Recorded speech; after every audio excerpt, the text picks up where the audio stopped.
Okay, so I just want to do a quick video to show you the workflow that I use for quickly creating screenshots and marking them up to create processes really quickly for my team. And this particular process that I do uses Jing from TechSmith, which is a free tool that I'll show you in a second. So let's just say I'm going to make a process and it's going to be writing a blog post. So what I'll do is I'll actually go through the process of writing a blog post. And I won't do the whole thing now, I'll just show you the first few steps. But let's just say the first step is log into Trello. And so the first thing that I know that I need to do is log into Trello. So what I'll do is I'll take a screenshot of that particular step, just to say, okay, I'm logging into Trello.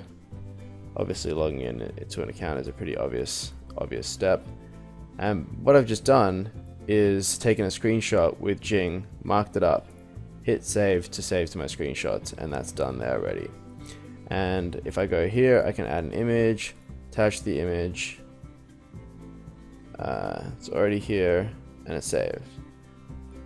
So that's as quick as my process, my workflow is for adding screenshots into Process Street.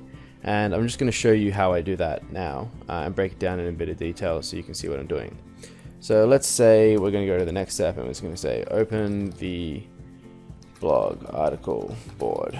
So I would log into Trello and I'd select the blog article board. So what I'm going to do is I'm going to take a screenshot of this, is selecting the blog article board, and to do that I'm going to use Jing. So Jing is a tool from TechSmith, which is, and it's basically this little this sun that you can see here, and it sits on the side of your screen or at the top, and you can move it around. And basically what you can do is you can move your mouse over it and use it to capture parts of your screen.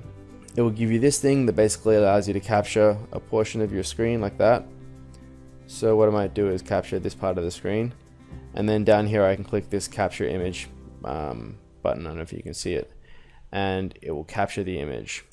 Now it gives me the image in a box like this, and it actually gives me some tools here that I can use. So I can mark it up, I can say, and I can kind of add markups to the screenshot pretty easily, and then I can save it. And I'm going to show you how to optimize these save buttons in a second.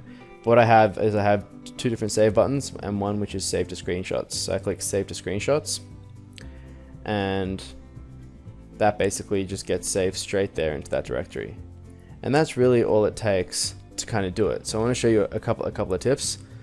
So firstly, in Process Street, or I guess just in Windows, I use the screenshot directory in Windows 8 to store all my screenshots. And that's the default screenshot folder, which is under your username, pictures, screenshots, comes with Windows 8. And that's where by default, if you just press the print screen button in Windows, your screenshots will get saved automatically.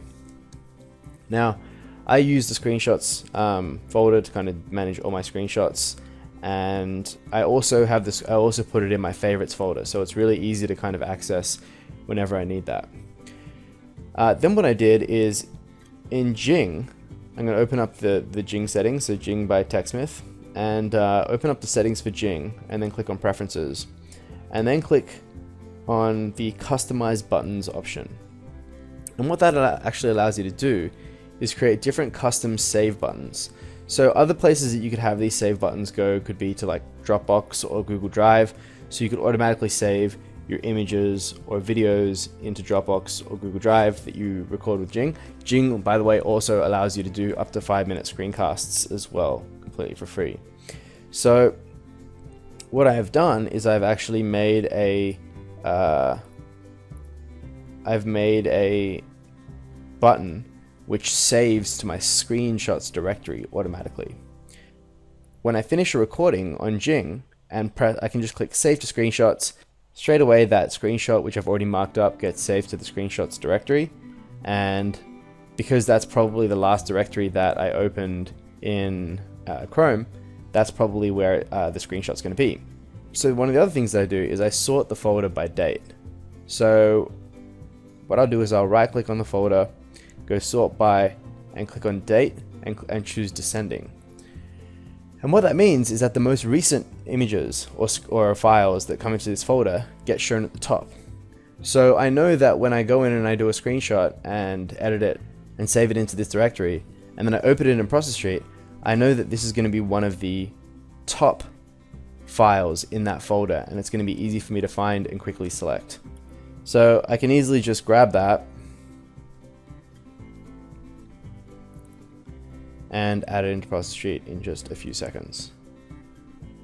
And that is how I am able to quickly go about doing tasks and taking the screenshots at the same time. So what I'll basically do is I'll go through, I'll do the task, and each task, every time I do a step, I'll add a step in Process Street as to the step of the task, and then I'll take a screenshot and do any markups and just save it. And I'll go through and I'll add each step one by one, and I'll take the screenshots and mark them up as I'm going. Each screenshot only adds an extra 5 seconds or 10 seconds per step. So in the end, it only ends up costing me an extra few minutes. And then what I'll do is I'll come back into the process from task 1, and I'll go through and I'll attach all the screenshots in bulk at the end. And yeah, that's how I quickly do processes with screenshots and annotations using Jing.